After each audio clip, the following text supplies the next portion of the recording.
नमस्कार, मैं सचिन खुदशाह। उत्तर प्रदेश की सियासत में बहुजन समाज पार्टी का जनाधार पहले से ही सियासी हाशिए पर है।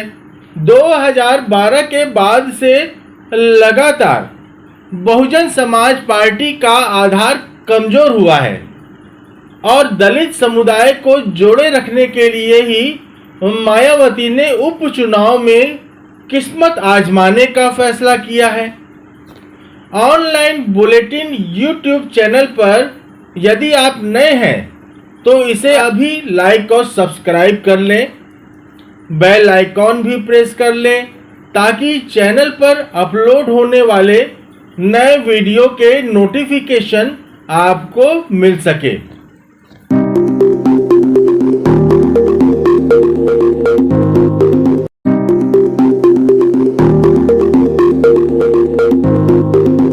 बसपा का सियासी आधार चुनाव दर चुनाव कम होता जा रहा है। शोषित और वंचित समाज पर कभी एक छत्र राज करने वाली बहुजन समाज पार्टी का सियासी अस्तित्व ही अब खतरे में दिखाई पड़ने लगा है। 2024 के लोकसभा चुनाव के बाद हरियाणा और जम्मू कश्मीर विधानसभा चुनाव में बसपा अपना खाता नहीं खोल सकी थी। बसपा ने यूपी उपचुनाव, महाराष्ट्र और झारखंड में अकेले मजबूती से चुनाव लड़ने का साहसिक फैसला किया था, लेकिन यह दावा सिर्फ दावे तक ही सीमित रहा। मायावती ने झारखंड और महाराष्ट्र में एक एक जनसभा की, लेकिन उत्तर प्रदेश उपचुनाव में किसी भी विधानसभा सीट पर प्रचार नहीं किया। ऐसे में सवाल उठता है कि चुनाव प्रचार से किनारा कर मायावती कैसे बसपा को दोबारा खड़ा कर पाएंगी। महाराष्ट्र विधानसभा चुनाव में सबसे ज्यादा सीटों पर उम्मीदवार उतारने वाली बहुजन समाज पार्टी राज्य की कुल 288 विधानसभा सीटों में से 237 सीटों पर चुनाव लड़ रही है। झारखंड की सभी 81 विधानसभा सीटों पर बसपा ने अपने प्रत्याशी उतार रखे हैं, तो यूपी उपचुनाव की सभी 9 विधानसभा सीट पर किस्मत आजमा रही है। इसके बावजूद बसपा प्रमुख मायावती कहीं भी मशक्कत करती हुई नजर नहीं आई और ना ही उनके सिपह सालार कहीं नजर आए। ऐसे में बसपा प्रत्याशी को ना तो यूपी में पार्टी के बड़े नेताओं का साथ मिला और ना ही महाराष्ट्र और झारखंड में, जबकि समाजवादी पार्टी से लेकर भारतीय जनता पार्टी के नेताओं ने जमकर पसीना बहाया है। ऐसे में बहुजन समाज पार्टी कैसे खाता खोलेगी। बसपा विपक्ष में रहते हुए उपचुनाव से दूरी बनाए रखती थी, लेकिन मौजूदा राजनीति में अपने अस्तित्व को बचाए रखने के लिए चुनावी मैदान में उतरी है। बहुजन समाज पार्टी प्रमुख मायावती ने कहा था कि बसपा उपचुनाव में यह प्रयास करेगी कि उसके लोग इधर उधर ना भटकें। वह पूरी तरह से बसपा से जुड़कर संविधान निर्माता डॉक्टर बाबा साहब भीमराव अंबेडकर के आत्मसम्मान और स्वाभिमान कारवां के सारथी बनकर शासक वर्ग बनने का मिशनरी प्रयास जारी रखें। इसके तहत बहुजन समाज पार्टी ने सभी 9 सीटों पर अपने उम्मीदवार उतारे थे। उत्तर प्रदेश के उपचुनाव में बसपा आखिरी बार 2010 में चुनाव जीती थी।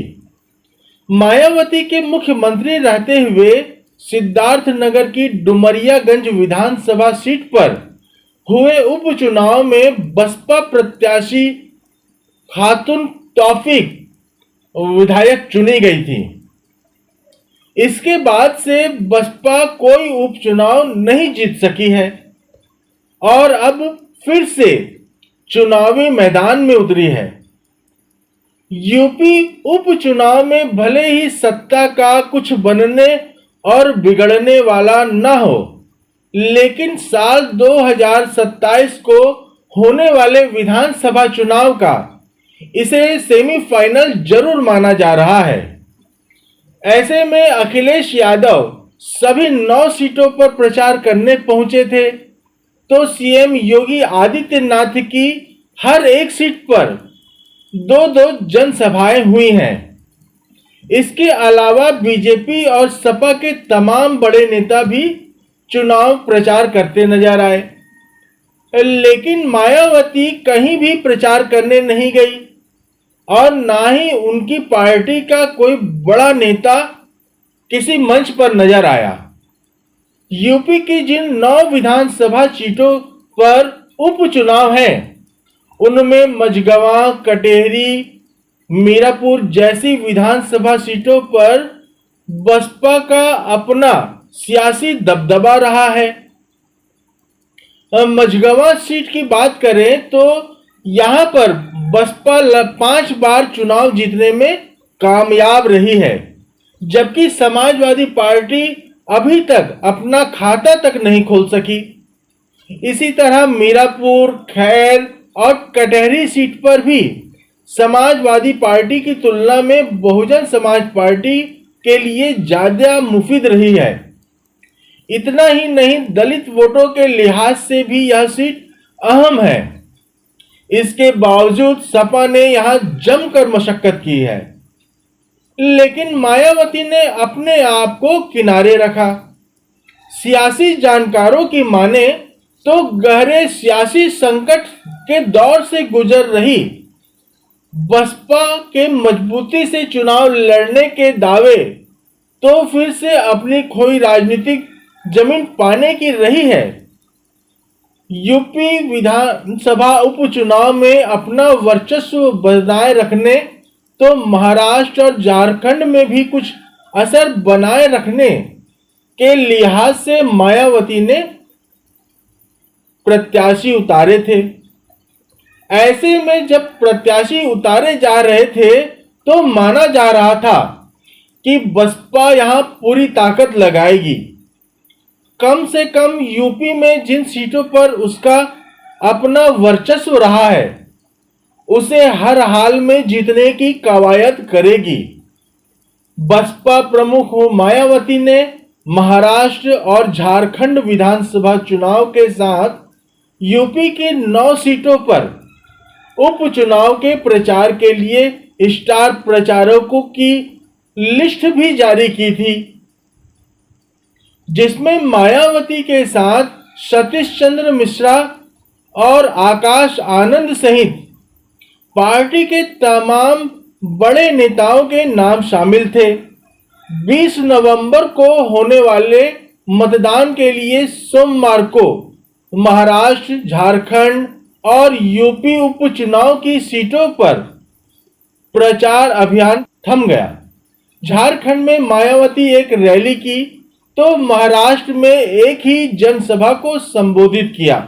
मायावती के साथ आकाश आनंद भी दोनों ही जगह गए, लेकिन यूपी उपचुनाव से दूरी बनाए रखी।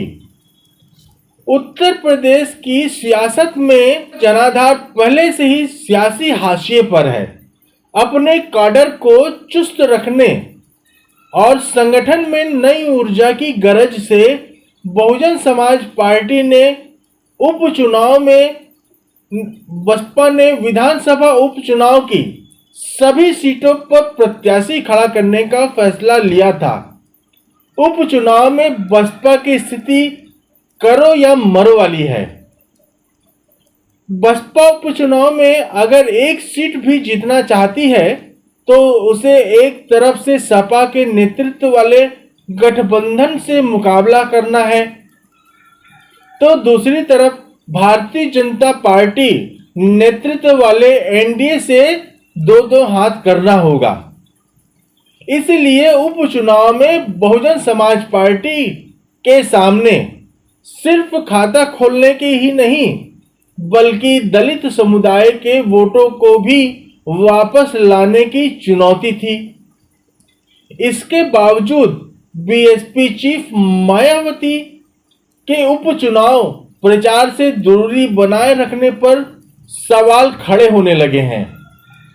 2024 के लोकसभा चुनाव के बाद उत्तर प्रदेश की सियासी स्थिति बदल गई है। मायावती की पार्टी का खाता नहीं खुला और वोट शेयर कांग्रेस के वोट शेयर से भी नीचे चला गया। कांग्रेस ने 17 लोकसभा सीटों पर लड़कर 9.4% वोट शेयर पाया था, जबकि बसपा को 79 सीटों पर चुनाव लड़ने के बाद 9.39% ही वोट पाई थी। बसपा को लोकसभा चुनाव में सबसे ज्यादा नुकसान इंडिया गठबंधन ने किया, क्योंकि दलित समुदाय का वोट सपा और कांग्रेस को मिला है। इससे पहले बसपा का वोट बीजेपी के हिस्से में जाता रहा। 2012 के बाद से लगातार बहुजन समाज पार्टी का आधार कमजोर हुआ है और दलित समुदाय को जोड़े रखने के लिए ही मायावती ने विधानसभा उपचुनाव में किस्मत आजमाने का फैसला किया है। साल 2022 के विधानसभा चुनाव में बहुजन समाज पार्टी को सिर्फ बलिया की रसड़ा विधानसभा सीट पर जीत मिली थी, जहां से उमा शंकर सिंह विधायक बने हैं। लोकसभा चुनाव में एक भी सांसद बसपा का नहीं बना है। ऐसे में बसपा के लिए उपचुनाव में खाता खोलने की चुनौती खड़ी है। सियासी इतिहास में सबसे कठिन दौर से गुजर रही बसपा के पास उबरने के लिए कोई ठोस प्लान तक नहीं रहा है। यही वजह है कि बहुजन समाज पार्टी अपनी कोशिशों को धार तक नहीं दे पा रही है। आकाश आनंद को उत्तर प्रदेश से बाहर रखकर मायावती ने युवाओं के जुड़ने की उम्मीदों पर भी पानी फेर दिया है। मायावती जिस तरह से चुनाव प्रचार से दूरी बनाए रखे हुए है, उसके चलते बसपा पूरी तरह से जमीन से कटती जा रही है। यूपी उपचुनाव के साथ साथ महाराष्ट्र और झारखंड चुनाव से दूरी बनाकर मायावती कैसे बसपा को दोबारा से उभार सकेंगी,